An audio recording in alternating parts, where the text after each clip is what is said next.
Hello प्यारे बच्चों, देखिए आज है 12th क्लास की फ़िज़िक्स और चल रहा है बच्चों चैप्टर नंबर 13 जिसका नाम है न्यूक्लियाई या न्यूक्लियस, जिसको हम हिंदी में कहते हैं नाभिक। तो आपकी एनसीईआरटी बुक में जो यूपी बोर्ड के बच्चे हैं चैप्टर नंबर 13 बच्चों नाभिक है वो चल रहा है। और इस चैप्टर का बच्चों आज रहेगा लेक्चर नंबर 2 दूसरा व्याख्यान। तो बच्चों पिछले लेक्चर से हमने नाभिक के परिचय को स्टार्ट किया था, प्रारंभ किया था, तो उसमें कुछ बातें ही बता पाई थी। तो शेष बातें आज के लेक्चर में पूरी करते हैं। तो बच्चों आज हम ये देखेंगे कि नाभिक का आकार क्या है, नाभिक किस शेप का होता है, आकृति क्या होती है, उसका द्रव्यमान कितना होता है, उसका घनत्व कितना होता है, ऐसी चीज़ें हैं जो आज के इस लेक्चर में सीखनी है। तो मन लगाकर अपनी कॉपी पेंसिल उठा के ले आइए और नोट्स भी बनाइए साथ के साथ वीडियो को पॉज करते हुए। तो बच्चों सबसे पहला हेडिंग लगाते हैं नाभिक का आकार, आकृति की बात करते हैं कि नाभिक होता कैसा है।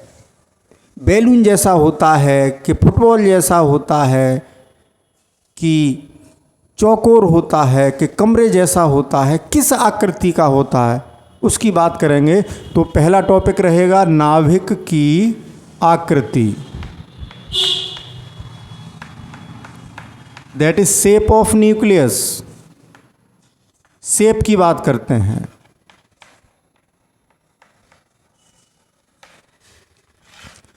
तो बच्चों जो नाभिक है वो गोलीय होता है। गोलीय शब्द समझ रहे हैं आपने अपनी दैनिक जीवन में बहुत सारे गोले देखे हैं, जैसे आप तरबूज खाते हो, तरबूज देखा है, खरबूजा देखा है, फुटबॉल देखी है, ये सब गोलीय हैं। लेकिन तरबूज में और फुटबॉल में अंतर है। फुटबॉल बच्चों 100% गोल है, लेकिन तरबूज 100% गोल हो ये ज़रूरी नहीं है, उसमें कुछ गोलीयपन से विचलन हो सकता है। तो नाभिक को हम गोलीय मान के चलेंगे। जो आकृति है, जो नाभिक है, उसकी आकृति को हम कैसा मान के चल रहे हैं, गोलीय। लेकिन बच्चों जब कैलकुलेशंस वगैरह किया करेंगे तब उसको एक गोलाकार ही मानेंगे, गोलाकार मानेंगे, गोलीय दैट इज स्फेरिकल। ठीक है, लेकिन ये 100% गोलीय नहीं होता, इसमें कुछ विचलन होता है, कुछ थोड़ा गोले को ऐसा थोड़ा खिंचा खिंचा कर दें ऐसा होता है। जैसे आपने मुर्गी का अंडा देखा है, गोल भी होता है लेकिन पूरी तरीके से गोल नहीं है, लेकिन इतना भी नहीं, इसमें 10% विचलन होता है। ये 90% तो गोलीय होगा, ऐसे हम कह सकते हैं कि 90% गोलीय है, ये गोलाकार है। 10% विचलन है इसमें, जो विचलन है गोले उसके गोलीयपन से वो 10% है, यानी 90% रूप से देखें तो वो जो नाभिक है वो एक तरीके से गोलीय है, उसको हम एक गोला मान सकते हैं। तो ये तो रही बच्चों नाभिक की आकृति की बात हो गई, यानी गोलीय मानेंगे, यानी ऐसा मान लेंगे। जब अभी आगे द्रव्यमान घनत्व तो ये सब निकालेंगे तो गोले वाले फॉर्मूले ही लगाएंगे, लेकिन 100% नहीं है ऐसा, ठीक है ना। तो थोड़ा एक्यूरेसी तो नहीं आ रही, लेकिन अप्रॉक्सीमेटली हम बातें करेंगे, लगभग रूप से बातें करेंगे, ठीक है ना। गोलीय जैसे आपकी पृथ्वी है वो भी पूरी तरीके से गोल नहीं है बच्चों, ठीक है ना। तो अब बात करते हैं सेकंड पॉइंट की, ये हमारा एक पॉइंट हुआ। अब बात करते हैं नाभिक के आकार की बच्चों। नाभिक का आकार कितना बड़ा है। हमने बच्चों पिछले लेक्चर में बताया था कि अगर हम अपने कमरे को परमाणु मान लें तो उस कमरे के अंदर अगर हम एक आलपिन या सुई की नोक देखें तो सुई की नोक हो गई नाभिक और पूरा कमरा हो गया परमाणु। तो नाभिक कितना सूक्ष्म है परमाणु की तुलना में, ये अनुभूति, ये एहसास मैंने पिछले वीडियो में करा दिया था, लेकिन यहाँ भी अब चलो है तो बहुत सूक्ष्म, बहुत छोटा है। आपके इतने बड़े कमरे में एक सुई की नोक बराबर कहीं निशान बना दिया जाए तो वो नाभिक हो गया बच्चों। तो कितना छोटा हो गया कमरे की तुलना में, ठीक है। तो लेकिन वो है कितना, उसकी कैलकुलेशन क्या है, यानी नाभिक का आकार यानी साइज ऑफ न्यूक्लियस की बात करते हैं। साइज ऑफ न्यूक्लियस लिख दें या न्यूक्लियाई लिख दें। तो बच्चों रदरफोर्ड ने बहुत सारे एक्सपेरिमेंट किए थे, अल्फा पार्टिकल एक्सपेरिमेंट, उनके बेस पर उन्होंने नाभिक के आकार की गणना करने की कोशिश की थी। तो वहाँ ये पाया गया कि जो नाभिक है, नाभिक के अंदर बच्चों क्या क्या होता है, जैसे देखें, बात को समझने की कोशिश करना। जैसे ये नाभिक बनाया, परमाणु नहीं है, मैंने क्या बनाया है, नाभिक। तो प्रोटॉन और न्यूट्रॉन होते हैं बच्चों, नाभिक में क्या होते हैं, प्रोटॉन और न्यूट्रॉन। ये मैंने बना दिया नाभिक। परमाणु के अंदर एक केंद्र पर, परमाणु के केंद्र पर एक बहुत सूक्ष्म स्थान पर प्रोटॉन और न्यूट्रॉन इकट्ठे हैं, वही जगह, वही स्पेस। ऐसा नहीं है कि फुटबॉल की तरह कोई फुटबॉल है उसमें बीज भरें, तरबूज है उसमें बीज भरें। वो स्पेस, वो जगह, जितनी जगह में न्यूट्रॉन और प्रोटॉन इकट्ठे हैं, वही जगह क्या है बच्चों, नाभिक है। ऐसा नहीं है कि आप हैप्पी बर्थडे मनाते हो तो उसमें जो आपका बैलून होता है उसमें टॉफ़ियाँ डालते हो, थर्माकोल की गोलियाँ डालते हो कि ये नाभिक है, उसकी कोई दीवार होगी, ऐसा कुछ नहीं है बच्चों, दीवार वगैरह कुछ नहीं। वो स्थान, ये बाउंड्री हमें बता रही है कि ये इतनी जगह है, इतनी जगह है ये, जहाँ न्यूट्रॉन और प्रोटॉन इकट्ठे हैं। जैसे आपने लड्डुओं की एक ढेरी लगा दी, आपने लड्डू लिए और लड्डुओं का ढेर बना दिया, तो वो जगह, वो लड्डुओं की जगह न्यूट्रॉन प्रोटॉन मान के चलें, ठीक है ना। उन लड्डुओं की जगह मान लो कि ये न्यूट्रॉन और प्रोटॉन हैं, तो वो जो जगह है, वो स्थान, वो स्पेस क्या है, नाभिक है। तो वो जो नाभिक है बच्चों, मतलब एक गुच्छा है। जैसे आप एक अंगूर का गुच्छा देखते हो, तो अंगूर के गुच्छे के चारों ओर क्या कोई दीवार होती है, ऐसा नहीं होता। तो वो एक गुच्छा है, उतनी जगह है। ऐसे यहाँ पर क्या है कि ये न्यूट्रॉन है, मान लो ये प्रोटॉन है, ये न्यूट्रॉन है, न्यूट्रॉन को मैं बना रहा हूँ इससे, ये प्रोटॉन हो गया, फिर ये न्यूट्रॉन, फिर ये प्रोटॉन, फिर ये प्रोटॉन, फिर ये न्यूट्रॉन, ऐसे करके चारों तरफ हैं, ठीक है ना। न्यूट्रॉन, न्यूट्रॉन, ऐसे एक गुच्छा सा बनेगा, 3 डायमेंशनल, त्रिविमीय, प्रोटॉन, न्यूट्रॉन, प्रोटॉन, ऐसे, समझ रहे हैं। तो वो जो जगह बन रही है गोलीय, वो जगह ही क्या है बच्चों, वो जो जगह बनी, वो जगह ही नाभिक है, वो स्थान, वो स्पेस। तो एक बात बताइए बच्चों कि नाभिक के आकार को हम कैसे समझें। क्या एक ही, मतलब क्या सभी तत्वों के नाभिक एक ही आकार के होंगे, या अलग अलग तत्वों के नाभिक अलग अलग आकार के होंगे, यानी किसी तत्व का नाभिक छोटा है, किसी का बड़ा है, क्या ऐसा होगा, या सबके समान होंगे। ऐसा नहीं होगा बच्चों, सबके समान नहीं होंगे। क्यों नहीं होंगे, हमने नाभिक के बारे में बताया था कि नाभिक के अंदर प्रोटॉन और न्यूट्रॉन होते हैं, तो वो जितनी जगह घेर रहे हैं वही नाभिक है बच्चों। तो नाभिक को हमने कैसे लिखा था, जेड और ए, एक्स कोई तत्व है, एक्स उसका नाभिक, किसी तत्व एक्स के नाभिक को हमने ऐसे शो किया, परमाणु क्रमांक Z, atomic number Z, mass number यानी द्रव्यमान संख्या ए। तो ए क्या बता रही है, न्यूट्रॉनों और प्रोटॉनों की संख्याओं का योग, यानी कुल न्यूक्लियनों की संख्या, ये पिछले लेक्चर में बता चुके हैं, और ये प्रोटॉनों की संख्या। तो ए क्या है, ए इन दोनों का टोटल है। ए क्या है बच्चों, प्रोटॉन की संख्या और न्यूट्रॉन की संख्या का योग है, और जेड केवल प्रोटॉन की संख्या को बता रहा है। तो हर नाभिक में अलग अलग एटॉमिक नंबर है, वो अलग अलग एटॉमिक नंबर है और अलग अलग मास नंबर है। तो इससे क्या है कि अलग अलग तत्वों में, परमाणुओं में न्यूट्रॉनों और प्रोटॉनों की संख्या यानी न्यूक्लियनों की संख्या अलग अलग है। जैसे कार्बन में बात करें तो 6C12, तो कार्बन में कितने न्यूक्लियन हो गए बच्चों। न्यूक्लियन जब भी बोलूँगा तब आप क्या समझेंगे, जो न्यूक्लियस में रहते हैं उनको हम न्यूक्लियन कहते हैं, और न्यूक्लियस में कौन कौन रहता है, न्यूट्रॉन और प्रोटॉन। तो ये इस नाभिक के सदस्य हैं, इनको हम न्यूक्लियन कहेंगे। तो कार्बन में बच्चों हो गए 12, नाइट्रोजन की बात करें तो नाइट्रोजन में हो गए 14, सोडियम की बात करें तो हो गए 23 न्यूक्लियन, यानी सब में अलग अलग हैं। हाइड्रोजन की बात करें तो केवल एक ही रह गया। तो जो न्यूक्लियन हैं अलग अलग हैं। तो बच्चों एक बात बताओ, आपको एक लड्डू रखना है अपने हाथ में तो एक लड्डू आप ऐसे रख लोगे, मुट्ठी को ऐसे बंद कर सकते हो। 2 रखने हैं तो मुट्ठी आपकी फैल जाएगी। 3 लड्डू रख दिए जाएं तो और फैला दोगे। 4 लड्डू रख दिए जाएं तो आप और फैला दोगे। लड्डू क्या है? न्यूट्रॉन और प्रोटॉन। फिर आपको हमने दे दिए 6 लड्डू तो फिर आपको दोनों हाथ ऐसे करने पड़े। हमने कर दिए 10 लड्डू तो आपको और चौड़ाना पड़ा हाथ। तो यानी जितने ज़्यादा न्यूक्लियॉन्स बढ़ते जाएंगे नाभिक का आकार बढ़ता जाएगा। कॉमन सेंस की बात है, बहुत कठिन बात नहीं है। या ऐसे कह लें, आपको किसी थैली में 10 लड्डू रखने हैं तो छोटी थैली में काम चल गया। 20 कर दिए तो उससे बड़ी थैली लेनी पड़ेगी।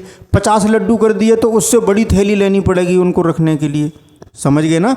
तो जितने ज़्यादा न्यूक्लियन होंगे उतना ही साइज नाभिक का बढ़ता चला जाएगा बच्चों। तो कुल मिला के क्या पता लगा कि जो नाभिक का साइज है, जो नाभिक का आयतन है V, आयतन V, किसकी बात हो रही है? नाभिक के आयतन की। मैंने नाभिक नहीं लिखा। तो नाभिक का जो आयतन है V वो समानुपाती होगा A के। यानी जितना ज़्यादा मास नंबर, जितने ज़्यादा न्यूक्लियन, नाभिक का साइज उतना ही ज़्यादा बड़ा। सीधी सीधी बात। और अभी हमने बताया कि नाभिक एक गोला होता है। जैसे मैंने ये नाभिक बनाया, इस नाभिक की त्रिज्या में मान लूँ R, तो इसको बच्चों एक गोली मान लें। मतलब 90% तो गोली है, विचलन इसमें केवल 10% का है। जो विकृति है वो 10% की है, लेकिन हम कैलकुलेशन में पूरा गोला मान के चलें इसको। तो गोले का आयतन होता कितना है? 4/3 पाई R³ प्रोपोर्शनल टू आ गया A। समझ गए बच्चों? अब आगे बात करें। अब हम एक काम कर सकते हैं कि ये सब कांस्टेंट हैं तो प्रोपोर्शनलिटी में ही चले गए। तो इससे क्या पता चला कि R³ प्रोपोर्शनल टू A। इससे आगे क्या पता लगा कि R प्रोपोर्शनल टू A की पावर 1/3 ऐसे भी लिख सकते हैं। ये 3 की पावर है। इसको जब यहाँ की पावर ख़त्म करेंगे तो यहाँ 1/3 की पावर आ जाएगी बच्चों। प्रोपोर्शनैलिटी का साइन हटाएंगे तो एक कांस्टेंट आएगा R0 A की पावर 1/3। ये एक्सप्रेशन आ गया। इससे पता चल जाएगा कि नाभिक की त्रिज्या कितनी होगी। तो देखें बच्चों, इस एक्सप्रेशन से सीधा पता लग रहा है कि जितना ज़्यादा मास नंबर, जितनी ज़्यादा न्यूक्लियॉन्स की संख्या, उतना ही बड़ा आकार का नाभिक होगा। अब R0 यहाँ पर एक प्रोपोर्शनैलिटी कांस्टेंट है जिसकी वैल्यू होती है बच्चों 1.2 × 10⁻⁻⁻15 मीटर। इसको हम बच्चों कितना लिख सकते हैं? 1.2 फर्मी लिख सकते हैं। फर्मी कह लो या फेम्टोमीटर कह लो। फेम्टोमीटर, फर्मी, फेम्टोमीटर, यानी फर्मी है ये। आपको पता है ये 11th में हमने पढ़ा दिया था। क्या पढ़ाया था 11th में बच्चों हमने? आपको ध्यान होगा कि एक फर्मी बराबर कितना होता है? 10⁻⁻15 मीटर। इसको एक फर्मी बोल देते हैं। तो ये 1.2 फर्मी हो गया। तो R0 हमारा 1.2 फर्मी हो गया बच्चों। इसको फेम्टोमीटर भी पढ़ते हैं। क्या पढ़ते हैं? फेम्टोमीटर। तो अब बात को आगे बढ़ाते हैं कि R0 तो हमें पता लग गया। तो इससे हम किसी भी नाभिक की त्रिज्या निकाल सकते हैं। तो अलग अलग नाभिकों के साइजों में अंतर होगा बच्चों। अलग अलग तत्वों के नाभिकों में, एक ही तत्व के नाभिक तो बराबर के होंगे लेकिन अलग अलग नंबर के हैं। लेकिन एक ही तत्व के समस्थानिकों में भी अंतर पड़ जाता है बच्चों। बात को ऐसे नहीं कहना चाहिए मुझे, क्योंकि कोई बच्चा मेरी बात पकड़ सकता है। लेकिन अलग अलग तत्वों की बात करेंगे तो उनके ए अलग अलग होंगे, लेकिन एक ही तत्व के ए भी अलग हो जाते हैं बच्चों। ये बात भी अजीब लग रही होगी आपको, लेकिन कल के लेक्चर में हम उसको बताएंगे, जिनको हम समस्थानिक आइसोटोप्स कहते हैं। लेकिन अभी उतनी गहराई में नहीं ले जा रहा है आपको, जिससे आपको कोई कन्फ्यूज़न हो। तो अब हम ये देखते हैं कि अगर ए में अंतर है तो आर में भी अंतर आएगा बच्चों। एक मैं यहाँ क्वेश्चन लिखता हूँ, फिर उससे आप समझ जाएंगे। या ऐसे समझ लें बच्चों, पूरा क्वेश्चन नहीं लिख रहे, कि दो परमाणु हैं, कोई दो तत्व हैं, उनके द्रव्यमान संख्याएं हैं, उनमें अनुपात दे रखा हो, जैसे A1 अनुपात A2 बराबर 27:125 का अनुपात है। मान लो एक क्वेश्चन बना लिया हमने, इसका मतलब A1 कम है, A2 ज़्यादा है बच्चों। तो त्रिज्या भी जो ज़्यादा है इसी की त्रिज्या ज़्यादा आएगी। मैंने अभी बताया कि A जितना बड़ा होगा R उतना ही बड़ा होगा। तो देखें यहाँ कैलकुलेट करते हैं इस सूत्र से। अगर हम R1 निकालें बच्चों तो कितना आएगा, R0 A1 की पावर 1/3। R2 निकालें तो R0 A2 की पावर 1/3। डिवाइड कर दें तो R1 बटे R2 बराबर, ये तो कट जाएंगे डिवाइड करेंगे तो, A1 बटे A2 की होल पावर 1/3 आ जाएगा बच्चों। वैल्यू रखिए 27। आसान सी संख्याएं ले ली हैं मैंने, जिससे आप कॉन्सेप्ट को आसानी से समझ सकें। होल पावर 1/3, यानी इनका क्यूब रूट निकालना है। 27 का क्यूब रूट कितना होता है बच्चों, फैक्टर करेंगे 3 × 3 × 3, 3 है तो 3 का एक जोड़ा बनेगा तो 3 आ गया, बटे यानी R1 बटे R2 आ गया। 125 के फैक्टर करेंगे तो 5 × 5 × 5, उसमें से एक लेंगे क्योंकि क्यूब रूट निकाल रहे हैं, तो 5 आ गया। तो इससे क्या पता चला बच्चों कि R1 रेशियो R2 जो निकल के आया 3:5 निकल के आया। अब देखें A1 यहाँ कम था, A2 ज़्यादा था, तो यहाँ R1 भी कम आया, R2 ज़्यादा आया। यानी जितना बड़ा A उतनी ही बड़ी R, यानी आकार बढ़ता जाएगा। जैसे जैसे मास नंबर बढ़ते जाएंगे, द्रव्यमान संख्या बढ़ती चली जाएंगी, नाभिक का आकार बड़ा होता जाएगा। देखिए कार्बन का छोटा होगा थोड़ा, नाइट्रोजन का और बड़ा होगा क्योंकि इसका एटॉमिक नंबर 14 हो गया। फिर ऑक्सीजन में 8 और 16 होगा, उसका और बड़ा हो गया। सोडियम का और बड़ा हो गया। समझ रहे ना बात। जैसे जैसे मास नंबर बढ़ेगा नाभिक का आकार बढ़ता चला जाएगा, लेकिन ऑर्डर बच्चों वही होता है। नाभिक की जो आकार का ऑर्डर है 10⁻⁻14 मीटर से लेकर 10⁻⁻15 मीटर तक, ये तो ऑर्डर है। नाभिक के साइज का ऑर्डर इतना रहेगा, लेकिन साइज बड़ा होगा। तो बच्चों दो बातें सीखी आपने, नाभिक की आकृति और नाभिक का आकार। अब सीखेंगे कि नाभिक का द्रव्यमान कितना होगा, नाभिक पर आवेश कितना होगा, नाभिक का घनत्व क्या होगा। तो जल्दी से इसका स्क्रीनशॉट लें, फिर आगे बढ़ेंगे बच्चों।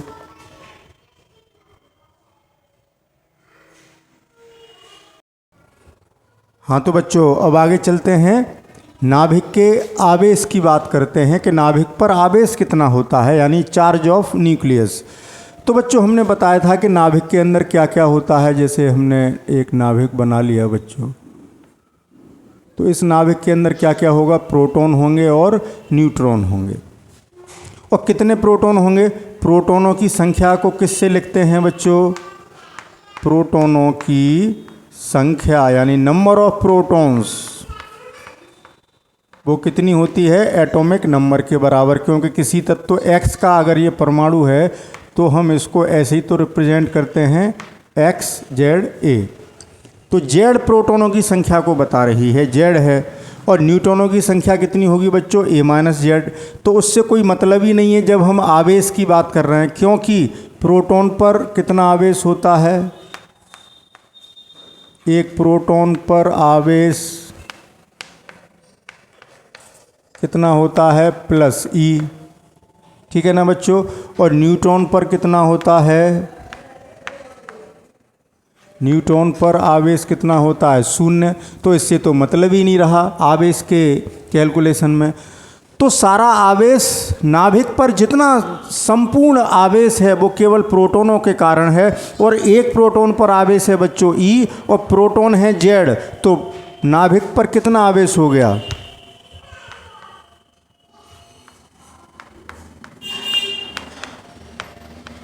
बताना जरा।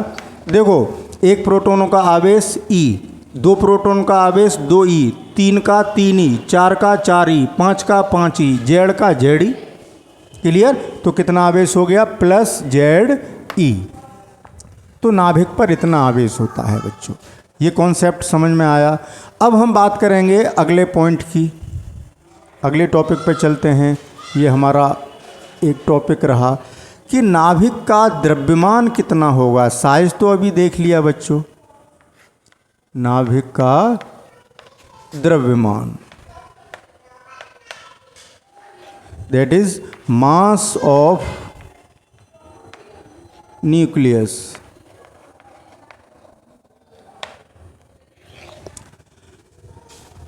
इसको भी बताते हैं बच्चों। तो बच्चों, कल के वीडियो में हमने बताया था कि प्रोटॉन का जो द्रव्यमान है, एक प्रोटॉन का द्रव्यमान इतना एटॉमिक मास यूनिट होता है, 1.00727 एटॉमिक मास यूनिट, और न्यूट्रॉन का जो द्रव्यमान होता है 1.00866 तो अगर बच्चों इनको हम दो अंकों तक ही देखें तो ये लगभग 1 AMU के बराबर है। 1 AMU यानी 1 AMU कह दो या 1 U कह दो संक्षेप में, ये भी 1 U के बराबर है। ठीक है, यानी दोनों का द्रव्यमान लगभग बराबर है। तो इस नाभिक में कौन कौन है बच्चों? ये जो नाभिक मैंने बनाया सुंदर सा गोल सा, भले ही सुंदर न बना हो लेकिन बच्चों गोल चीज़ हमेशा सुंदर होती है।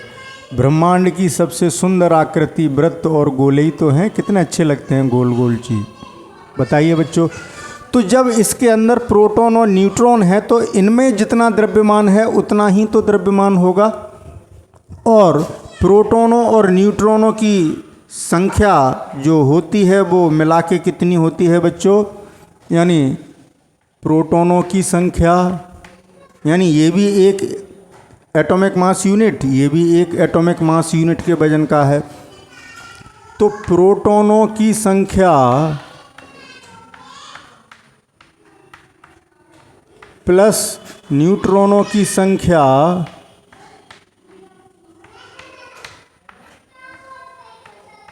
ये कितनी होती है बच्चों? मास नंबर के बराबर, जिसको कहते हैं A, जिसको द्रव्यमान संख्या कहते हैं, जो ये लिखी हुई है। अब जैसे मैं आपसे एक बात पूछूं बच्चों कि एक प्रोटॉन का वजन है 1 ग्राम, एक न्यूट्रॉन का वजन है 1 ग्राम, ग्राम की बात कर रहे हैं एक मोटे तौर पर समझने के लिए, 1-1 ग्राम के हैं दोनों, और किसी थैली में हमने 10 प्रोटॉन रख दिए, 20 न्यूट्रॉन रख दिए, तो कुल कितने न्यूक्लियन हो गए? 30। तो 30 ग्राम हो गया वजन, यानी जितनी ये संख्या उतने ही एटॉमिक यूनिट। तो परमाणु लगभग में है बच्चों, लेकिन क्योंकि एग्जैक्ट बराबर नहीं है दोनों के द्रव्यमान, तो नाभिक का द्रव्यमान हम इतना ले सकते हैं बच्चों।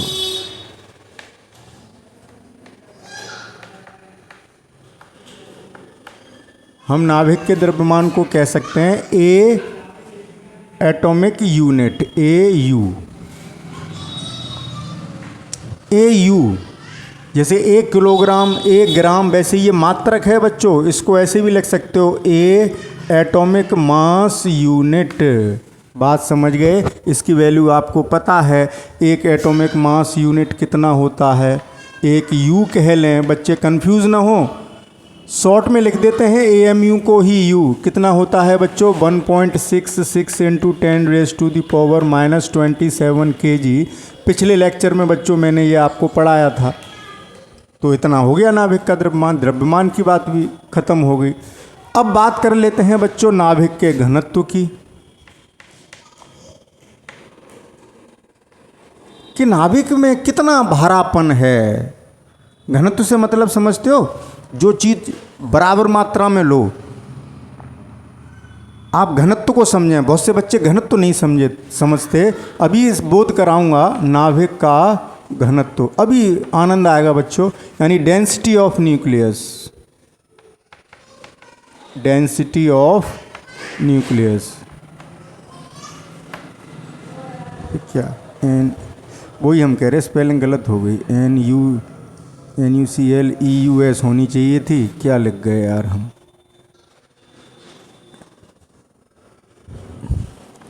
NuCl ठीक है बच्चों, आप सही कर लेना स्पेलिंग। घनत्व का मतलब समझें। देखें, हम बराबर मात्रा के गिलास लें, बराबर गिलास ले लिए बच्चों, ठीक है, बराबर के गिलास या बराबर के कोई बर्तन, उनको फुल भर, जैसे 1-1 लीटर के ले लिए सब, और एक में भर दिया पानी, एक में बालू, एक में मिट्टी, एक में पारा, एक में रुई, एक में गेहूँ, तो जब उन सबको तोलोगे तो अलग अलग आएंगे। तो जो ज़्यादा भारी होगा यानी वो ज़्यादा घनत्व का है बच्चों। 1 लीटर की बोतल में जब आप पारा भरेंगे तो वो 13.6 किलोग्राम आएगा, 13.5 किलो के आसपास, 13.5 किलो वजन होगा 1 लीटर की बोतल में पारा, क्योंकि वो बहुत भारी है, उसका घनत्व बहुत ज़्यादा है, बहुत डेंस है बच्चों। और उसी 1 लीटर की बोतल में अगर आप पानी भर के तौलते हो तो वो लगभग 1 किलोग्राम आएगी, 4 डिग्री सेंटीग्रेड पर 1 किलोग्राम होगा वो। बात समझ रहे हैं? तो घनत्व का मतलब भारेपन से। तो नाभिक के घनत्व की बात करें तो बच्चों आपने डेंसिटी का सूत्र पढ़ा है, घनत्व का सूत्र पढ़ा है कि घनत्व बराबर होता है द्रव्यमान बटे आयतन, द्रव्यमान बटे आयतन बराबर द्रव्यमान कितना होगा, अभी हमने लिखा A इंटू 1U, AU का मतलब A इंटू 1U ही तो है, अपॉन आयतन कितना हो गया बच्चों 4/3 पाई RQ। नाभिक की त्रिज्या, जैसे ये नाभिक था, इसकी त्रिज्या अगर मैं R मान लूँ बच्चों तो आयतन इतना ही तो होगा, क्योंकि ये गोला है। नाभिक कैसा होता है बच्चों, गोलीय होता है। 100% नहीं है, लेकिन हम अनुमानित तो अप्रॉक्सीमेट बात तो कर ही सकते हैं। ये हमने जो नाभिक का द्रव्यमान लिखा बच्चों, आगे लिख देना, कोई ये न कहे ये इसके आगे लगभग, ये बात तो अलग है। लगभग हम कहाँ लिख रहे हैं, इसके आगे लगभग, बेईमानी न हो भाई, विज्ञान है, एक्यूरेसी की बात नहीं हो रही। लगभग में बात कर रहे हो तो कहो तो सही कि लगभग है, अप्रॉक्सीमेट है। तो देखें बच्चों, बराबर A इंटू 1 एटॉमिक यूनिट को किलोग्राम में बदलेंगे तो 1.66 इंटू 10⁻⁻27 किलोग्राम हो गया ऊपर, ठीक है। 4/3, 4 और 3 पहुंचा दिए मैंने ऊपर, पाई का मान 3.14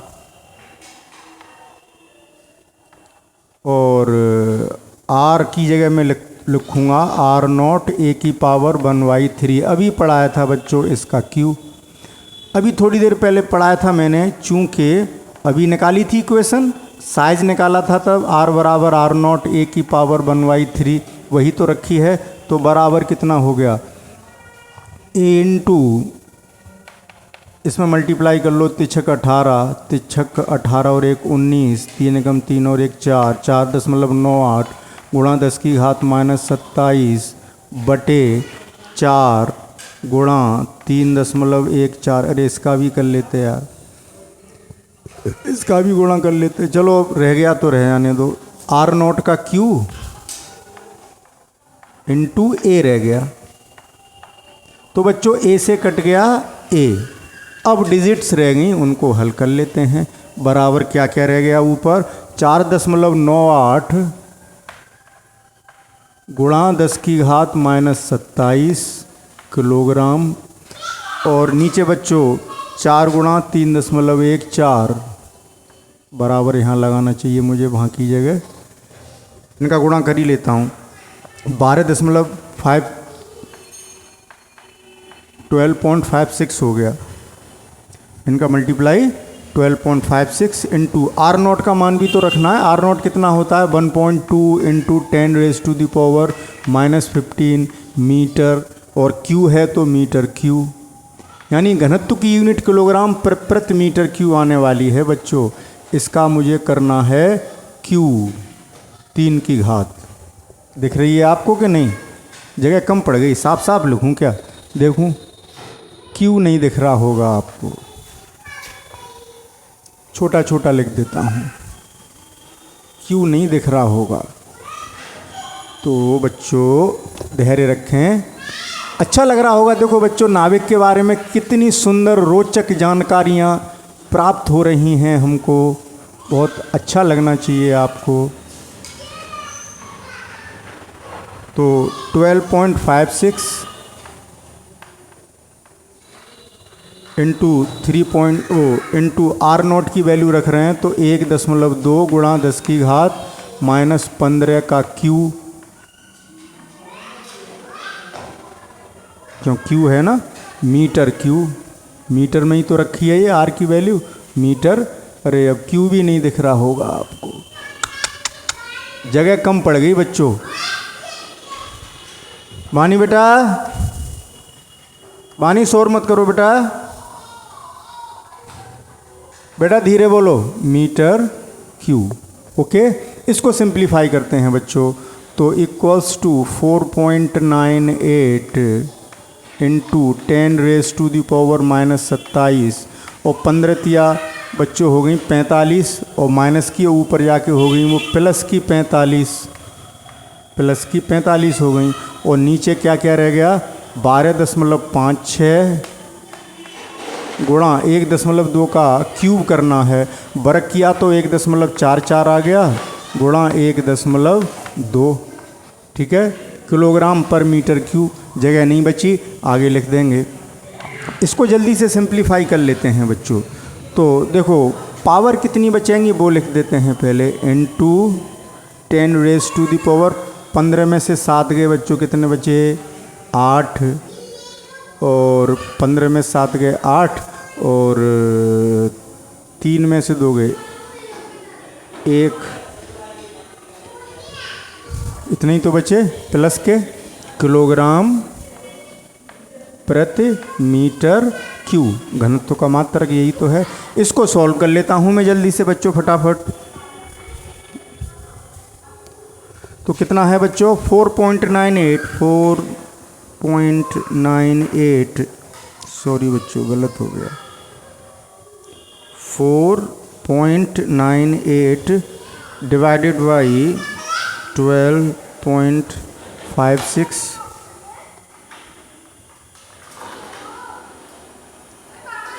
डिवाइडेड बाई 1.44 डिवाइडेड बाई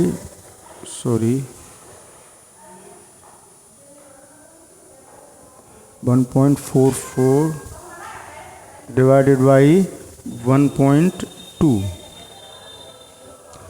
तो बच्चों ये आया 0.2294 ऐसे आ रहा है। तो एक डेसिमल अगर मैं इधर बढ़ाऊँ तो यहाँ एक पावर कम करनी होगी, तो इसको लिख सकता हूँ 2.29 इंटू 10⁻18 किलोग्राम प्रति मीटर क्यू। तो बराबर आ गया बच्चों 2.3 लिख देता हूँ राउंड ऑफ करके। 10 एक पावर तो कम करना भूल गए बच्चों, जब 1 अंक इधर खिसकाया तो 17, 2.3 गुणा 10 की घात 17 किलोग्राम प्रति मीटर क्यू। इतना घनत्व आया बच्चों, देखिए कितना ज़बरदस्त, कितना ज़्यादा घनत्व है। यानी 1 मीटर क्यू जगह की बात करें तो उसमें इतने किलोग्राम 10⁻17 यानी 17 यानी 1 पर 17 जीरो, कितनी बड़ी संख्या है। जबकि जल का घनत्व डेंसिटी ऑफ वाटर कितनी होती है बच्चों, डेंसिटी ऑफ वाटर होती है 1 × 10⁻³ किलोग्राम प्रति मीटर क्यू। यानी पानी इतना भारी होता है कि 1 मीटर क्यू जगह में अगर पानी भरोगे तो 10 की घात 3 किलोग्राम यानी 10 कुंटल पानी आएगा। यहाँ 10 की घात 17 है, यहाँ 10 की घात 3 ही थी, यानी जरा सी जगह लेकिन बहुत सारा द्रव्यमान समाहित है, कंडेंस है। तो बच्चों देखो कितनी विचित्र चीज़ है नाभिक, कितनी आश्चर्य पैदा करने वाली चीज़ है। उसके घनत्व से हमें पता लग रहा है कि उसका घनत्व कितना है, पारे के घनत्व से भी बहुत ज़्यादा है बच्चों। 10 की घात 14 का रेशियो आ रहा है, इससे इसमें डिवाइड करोगे तो कितने गुना आ रहा है, 2.3। कितने गुना आ रहा है बच्चों घनत्व, यहाँ लिख दूँ मैं घनत्व। पानी और उसका मैं कंपेयर करूँ तो नहीं कर रहे, ऐसे ही समझ लो 2.3 गुणा 10 की घात 14, इतने गुना ज़्यादा है। 10 की घात 14 को आप समझते हैं, मतलब 1 पर मैं 14 जीरो लगाऊँ, 1 2 3 4 5 6 7 8 9 10 11 12 13 14, ये संख्या कितनी बड़ी है, इतने गुना है बच्चों। इकाई दहाई सैकड़ा हज़ार 10,000 लाख 10 लाख करोड़ 10 करोड़ अरब 10 अरब ऐसे पढ़ते चले जाओगे, कितने गुना हो गई, यानी जरा सी जगह में इतने गुना द्रव्यमान बच्चों। तो बच्चों बात अभी पूरी नहीं हुई, लेकिन तो आज के लेक्चर लायक जितने भी पॉइंट्स थे वो हमारे पूरे हो चुके हैं, लेकिन अभी बात बाकी है, उसको हम लेक्चर नंबर 3 में पूरा करेंगे कि नाभिक किस किस टाइप के होते हैं, किन किन प्रकारों के होते हैं, उनका वर्गीकरण भी करेंगे, वो करेंगे कल के लेक्चर में।